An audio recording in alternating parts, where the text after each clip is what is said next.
A group of bikers attacks on an elderly woman and think no one is watching. But what happened next is going to shameful for the rest of their life. On a peaceful evening in Newark, New Jersey, the park buzzed softly with life. Sitting on her favorite bench near a small fountain was Lucille O'Neal, a dignified elderly black woman. She had a calming presence, the kind that made anyone passing by feel at ease. Lucille, in her 70s, was no stranger to challenges. She had raised her children with love, wisdom, and strength, instilling in them the values of hard work and kindness. Her eldest son, Shaquille O'Neal, had grown into a towering NBA legend, admired worldwide for his accomplishments on and off the court. But despite Shaq's fame and wealth, Lucille stayed grounded.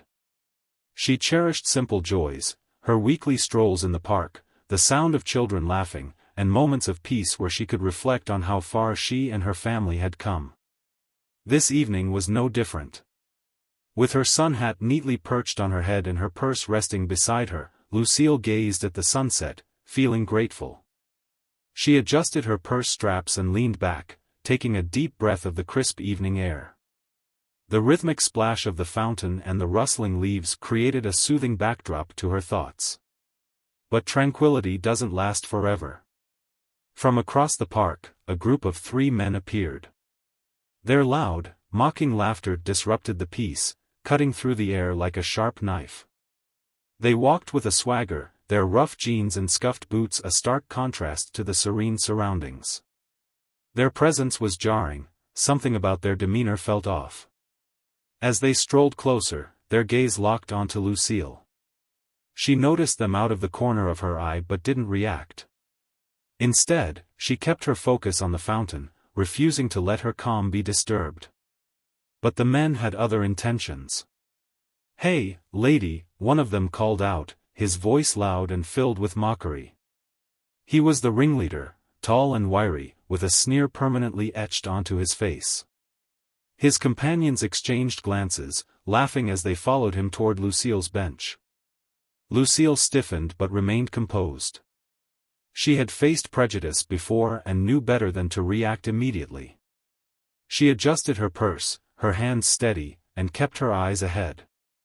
The ringleader stepped closer. "What are you doing out here all alone?" he asked, his tone dripping with sarcasm. "Nice spot, isn't it? You come here often?" Lucille didn't respond at first, hoping they would lose interest and move on. But her silence seemed to irritate them. "People like you don't belong here," the man said loudly, drawing the attention of a few nearby park-goers. Some stopped, their faces filled with discomfort, but none intervened. The man's words hung in the air, heavy with hate. Lucille turned her gaze toward him, her face calm but her eyes steady. "Everyone belongs here," she said simply, her voice firm yet measured. Her composure seemed to fuel their mockery. The men laughed louder, their voices echoing across the park. One of them, shorter but stocky, muttered, "She thinks she's better than us. Sitting here like she owns the place." The ringleader stepped even closer, his shadow falling over Lucille. "Maybe you should go back to where you came from," he sneered, his words laced with venom. The tension thickened. Nearby park-goers whispered among themselves, some pulling their children away from the scene, unsure of how to react. Lucille sat tall, her dignity unwavering, but the hostility in the air was undeniable. She glanced toward the park entrance, silently hoping for her son, Shaquille, who had promised to join her, to appear. But Shaquille wasn't there, yet. Lucille tightened her grip on her purse and steadied her breathing.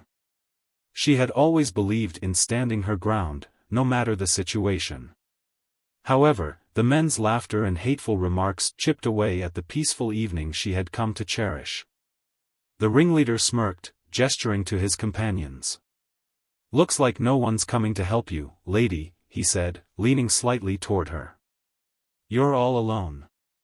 Lucille straightened her back, meeting his gaze without flinching. "I'm not alone," she said quietly, her voice carrying an unshakable confidence that seemed to catch the man off guard for a moment. "And you'll regret thinking I am." Her words, though calm, carried a weight the men didn't yet understand. The situation was tense, the hostility thick, but something was about to change. A towering figure would soon emerge to remind them they had messed with the wrong woman. On that peaceful evening in Newark's neighborhood park, the gentle tranquility was abruptly disrupted. Lucille O'Neal, seated on her favorite bench near the fountain, found herself the target of unwelcome attention. The three men who had been laughing loudly as they approached now surrounded her bench, their tone shifting from mocking amusement to something darker and more menacing. The ringleader, a wiry man with a permanent sneer, stopped directly in front of her. His sharp, mocking tone cut through the park's stillness as he leaned slightly toward her. "What are you waiting for, old lady? Don't you have somewhere else to be?" Lucille remained calm, her hands resting protectively over her purse. She didn't respond, hoping they would tire of their taunts and move along. But her silence only seemed to embolden them. The stocky one, standing to her left, kicked the edge of the bench. The sudden jolt startled her, and she instinctively tightened her grip on her purse. Her heart began to race, but she refused to let her fear show. "What's the matter?" the shorter one jeered, his grin widening. "Cat got your tongue? Or are you just too scared to speak?" Lucille finally looked up, her gaze steady and dignified despite the tension rising in her chest. "I don't see why you're bothering me," she said firmly, her voice measured and calm. "I'm just sitting here, minding my own business." The ringleader chuckled, shaking his head. "Minding your business? Lady, you're in the wrong place at the wrong time. People like you don't belong here." Lucille's grip on her purse tightened as her composure began to waver, though she remained seated. "Everyone belongs here," she replied evenly. "This park is for everyone." The men exchanged glances before bursting into laughter. One of them, the taller, bulkier man, stepped closer, his shadow looming over her.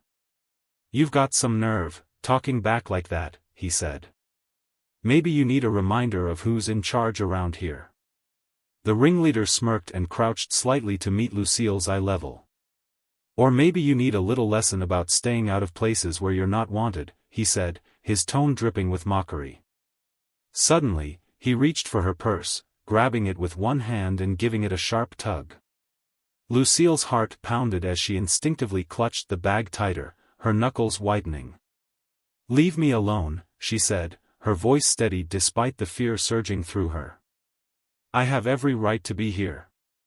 But her resistance only seemed to amuse them further. The ringleader yanked harder, causing her to lose her balance slightly, but she held on, refusing to let go. "Stubborn, aren't you?" he sneered. "Guess we'll have to teach you the hard way." The others laughed as they closed in further, their presence oppressive and threatening. One of them leaned down, his voice low and menacing. "You think someone's coming to save you? Look around, lady. No one's going to help you." Lucille glanced around desperately, her eyes scanning the park for anyone who might intervene. There were people nearby, mothers with strollers, joggers on the path, a couple sitting on a nearby bench, but no one stepped forward. They all kept their distance, their faces filled with discomfort as they pretended not to see what was happening. The onlookers avoided her gaze, unwilling to get involved. The hopelessness of the situation began to sink in. "You're all alone," the shorter man said with a smirk. "No one's going to stop us." The ringleader tugged at her purse again, this time with more force. Lucille's trembling hands betrayed the fear she was fighting to suppress, but she refused to let go. "You'll regret this," she said quietly, her voice unwavering despite the tears threatening to form in her eyes. "I promise you, you'll regret this." Her defiance seemed to irritate them. The stocky man stepped even closer, his tone mocking as he said, "Regret? What are you going to do, call the cops? Good luck with that." The laughter around her grew louder, their confidence fueled by the lack of resistance from the bystanders. Lucille's chest tightened as the men loomed over her, their sneers and mocking voices suffocating. She tried to steady her breathing, silently praying for someone to step in, or for her son, Shaquille, to arrive. One of the men kicked the bench again, the sudden jolt making her flinch. The ringleader leaned in close, his grin menacing. "We're doing you a favor, lady. You don't belong here, and it's time you learned that." Lucille, though visibly distressed, refused to break. She kept her head high, her grip firm, and her voice steady as she repeated, "I belong here just as much as anyone else." The men exchanged amused glances, their laughter echoing across the park. For a moment, it seemed as though there was no way out. But just as the ringleader leaned in again, ready to pull the purse from her grasp, something changed. A shadow loomed over the group, a towering figure that immediately shifted the air in the park. The men faltered, their laughter fading as they turned to see who had approached. The tension in the air cracked as Lucille's quiet strength found an unexpected ally. Shaquille O'Neal had arrived, and the gang was about to learn they had messed with the wrong woman. Lucille O'Neal sat on the bench, her knuckles white as she clung to her purse, her eyes darting around the park for any sign of help. The laughter of the three men surrounding her grew louder, their confidence fueled by the absence of intervention from onlookers. The ringleader sneered as he leaned in once more, ready to yank the purse from her grasp. It felt like hope was slipping away. And then, a deep, commanding voice cut through the tension like a knife. "Get your hands off her." The words carried a weight that silenced the men instantly. They turned in unison, their mocking expressions replaced with confusion, and then fear. Striding toward them was a towering figure, 7 feet 1 inch of pure authority. It was Shaquille O'Neal, Lucille's son. His sheer size and presence seemed to make the air around him vibrate. The entire park seemed to pause, as though holding its breath. Shaquille's eyes locked onto the ringleader with an intensity that left no room for argument. His voice was calm but carried a steel edge as he said, "You think you can intimidate my mother?" The gang froze, their confidence visibly crumbling. The ringleader stammered, "Shaq? The basketball player?" His voice betrayed the panic that was creeping in. Another man, the shorter one, tried to brush it off with a nervous laugh. "What's he gonna do? This isn't a basketball court." But their body language told the real story. They were backing up, their bravado replaced with unease as Shaquille closed the distance between them and his mother. He stopped just in front of the bench, placing himself squarely between Lucille and the aggressors, his broad shoulders forming a protective shield. Shaquille's tone remained calm, but his words carried a quiet fury. "Does it look like she's laughing?" His eyes scanned the group, locking on each man in turn. None of them could meet his gaze for more than a second. The ringleader tried to recover, raising his hands in mock surrender. "Hey, man, we were just joking around. No harm, no foul." Shaquille stepped closer, and the men instinctively moved back. The size difference was impossible to ignore. "You call this a joke?" he asked, his voice steady but laced with disgust. "Harassing an elderly woman? Trying to steal from her? If this is your idea of a joke, then you've got bigger problems than me." Lucille, still seated on the bench, looked up at her son with a mixture of relief and pride. "Shaquille," she said softly, her voice trembling but steady. "They thought no one would come." Shaquille turned slightly toward her, his face softening for a brief moment. "I'm here now, Mom," he said reassuringly, before turning his attention back to the men. The softness vanished, replaced by a glare that seemed to pierce through them. "You've got two choices," Shaquille said, his voice dropping lower. "You can leave right now, or we can make this a much bigger problem for you." The ringleader swallowed hard, his earlier bravado completely gone. "We didn't mean anything by it," he mumbled, taking a step back. His companions followed suit, their faces pale and their movements hesitant. Shaquille didn't move. He stood his ground, towering over them like a sentinel, his gaze never wavering. I don't care what you meant, he said. What matters is what you did. And if you ever come near my mother, or anyone else like this, again, you'll answer to me. The men exchanged nervous glances, clearly unsure of how to respond. One of them muttered, "Let's just go," and the others quickly agreed. They turned and began to shuffle away, their heads low and their shoulders hunched. As they retreated, Shaquille called out one last time, his voice ringing across the park. "Remember this moment the next time you think about bullying someone." The gang didn't look back. They disappeared down the path, their arrogance shattered and their laughter replaced with silence. Shaquille exhaled deeply, the tension in his shoulders easing as he turned to face his mother. "Are you okay, Mom?" he asked, kneeling in front of her to meet her gaze. His voice was soft now, filled with concern. Lucille nodded, her trembling hands loosening their grip on her purse. "I'm fine now," she said. "I knew you'd come."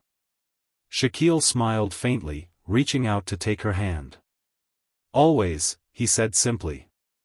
He helped her to her feet, his arm steadying her as they began to walk toward the park's exit. Around them, the park slowly came back to life. Onlookers who had stayed silent during the confrontation now whispered among themselves, their expressions ranging from awe to embarrassment. A young man near the fountain approached cautiously, his voice filled with admiration. "That was incredible, Shaq." "Thank you." Shaquille nodded politely but didn't linger. His focus remained on his mother, ensuring she felt safe and supported. As they left the park, Lucille glanced up at her son, her pride evident in her eyes. "You handled that with so much grace," she said. Shaquille smiled down at her. "You taught me to stand up for what's right, Mom. I just did what you've always done, stand strong." Together, they walked into the sunset, leaving behind not just a lesson for the gang but a reminder to everyone watching: kindness and courage can always triumph over hate. As the gang stumbled back, their once confident smirks replaced with pale faces and stammered apologies, the tension in the park began to dissipate. Shaquille O'Neal stood tall, his broad shoulders and commanding presence leaving no room for further argument. The ringleader, clearly shaken, mumbled something incoherent before turning on his heel. His companions followed suit, glancing nervously over their shoulders as they hurried away, their arrogance shattered. Shaquille didn't move until they were completely out of sight, his eyes fixed on their retreating figures. Only then did he exhale deeply and turn toward his mother. Lucille O'Neal sat on the bench, her posture still dignified despite the chaos she had just endured. Her hands trembled slightly as she adjusted her purse, but her gaze remained steady. Shaquille knelt beside her, his towering frame a stark contrast to her petite figure. His voice softened, the edge of authority giving way to deep concern. "Are you okay, Mom?" he asked, reaching out to take her hand. Lucille looked at her son, her eyes glistening with a mix of relief and pride. "I'm fine, Shaquille," she said, her voice steady despite the lingering adrenaline. "I knew you'd show up. You always do." Shaquille's expression softened further, and he gave her hand a gentle squeeze. "No one messes with my mom," he said, a faint smile breaking through the seriousness of the moment. He helped her to her feet, steadying her as she adjusted her sun hat. For a moment, they stood in silence, their bond evident in the unspoken understanding between them. Around them, the park began to stir again. Onlookers who had remained silent during the confrontation now murmured among themselves. A young mother approached hesitantly, her child clutching her hand. "Mrs. O'Neal, are you okay?" she asked, her tone filled with genuine concern.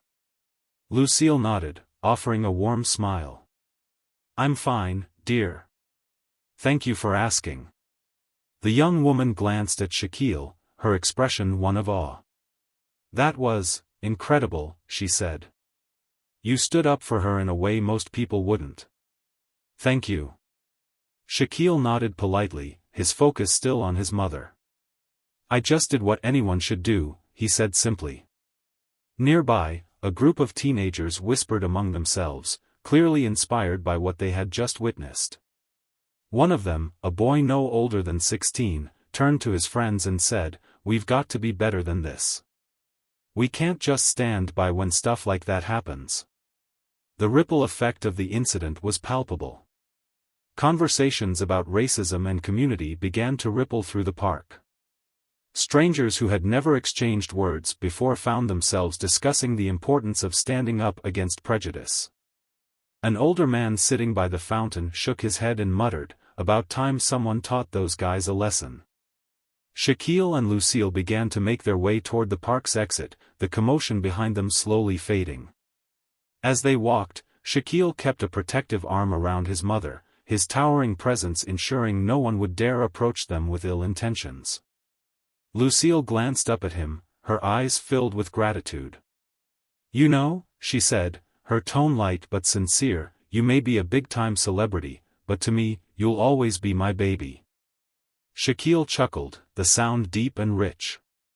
"And you'll always be my rock, Mom." That evening, after ensuring his mother was safely home and settled, Shaquille returned to his own house. The sun had dipped below the horizon, casting a golden glow over the city. He stepped out onto his patio, a glass of water in hand, and settled into a chair. The events of the day replayed in his mind, each moment sharp and vivid. The image of his mother surrounded by those men filled him with a quiet rage, but also a deep sense of responsibility. She had always been his strength, raising him with unwavering love and guiding him with wisdom. Seeing her in such a vulnerable position had struck a chord in him, one that resonated deeply. "If I can't stand up for her, who will?" he muttered to himself, his voice barely above a whisper. He stared out at the city lights, his thoughts turning to the broader implications of what had happened. This wasn't just about his mother, it was about every person who had ever faced discrimination, intimidation, or prejudice. It was about using his platform and his influence to make a difference, to inspire others to take a stand. Shaquille leaned back in his chair, the weight of the moment settling over him. He thought about the onlookers in the park, their initial hesitation, their eventual support. It was a reminder that while fear often paralyzes, courage has the power to ignite change. He resolved to use his voice not just as an athlete or a celebrity, but as a son, a brother, and a human being. The next morning, Shaquille called his team. He wanted to launch a campaign centered around community support and anti-racism, something that would educate and empower people to stand up against hate. "We need to make sure everyone knows they have a voice," he said firmly. "And that staying silent isn't an option." As the sun rose higher in the sky, Shaquille felt a renewed sense of purpose. The incident in the park had been a stark reminder of the work that still needed to be done. But it had also reaffirmed his belief in the power of family, community, and resilience. For Shaquille, the confrontation was more than just a moment of protection, it was a call to action. And he was ready to answer it, not just for his mother, but for everyone who needed someone to stand by their side.